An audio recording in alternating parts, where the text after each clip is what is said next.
Guys, ito pala si Buhay Technician TV. Day off natin ngayon, kaya magbablog na naman tayo. Ngayon, napansin ko guys, yung ginawa ko dati na robot na gawa sa karton at gawa sa tsinelas. Si Voltis 5 yung gawa ko sa karton. Nakita ko siya, bali ano na, sobrang dumi na, sa sobrang tagal na kasi. Lilinisan natin at aayusin kasi nasira na rin. Ito si Voltis 5 ko, yun oh, grabe ang dumi. Ginawa kong Voltis 5 gawa sa tsinelas, ay gawa sa karton. Yan oh, Voltis 5. Sobrang dumi na. Tapos natatanggal na rin yung dito, oh, nasira. Yan, sira na, didikitan natin. Mamaya bibili tayo ng glue. Tapos pati dito sa likod nasira na rin.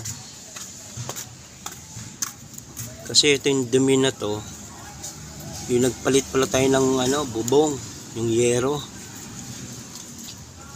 Yan. Kaya ayusin natin to, papagandahin natin sa Voltis 5. Gawa ako sa karton yan guys. Yan, marami pa akong ginawa, mga laruan gawa sa karton at gawa sa tsinelas. Yan, brasin natin. Linisan natin si Voltis 5. Grabe dumi oh. Tapos walisan na rin natin dito sa lugar natin. Yan. Isa sa mga paborito kong to robot, si Voltis 5. Paborito natin yun eh. Yan. Ito pa sa likod. Tapos didikitan na rin natin yan.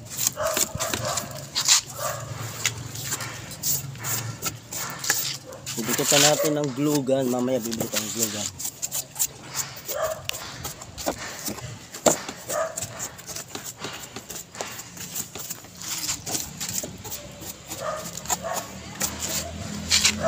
Sira na oh, yung likod oh. Kaya ayusin ko yan. Si Voltis 5 yan. Voltis 5, ulo yan, yung head. Ang laki niyan. Wala. Daming karton dito. Nagpapahiwatig na parang gagawa uli ako ng mga laruan gawa sa karton at gawa sa tsinelas. Yan, ang daming karton. Gawin nating laruan to. Ayan siya guys oh. Tingnan nyo yung mukha ko, di ba? Oh, laking ulo niyan. Nalinisan na natin sa Voltis 5, pero didikitan natin. Namiss ko na uli gumawa ng ganito. Ito po si Buhay Technician TV, gumagawa ng mga laruan gawa sa karton at gawa sa tsinelas. Thank you so much. Thanks for watching. God bless.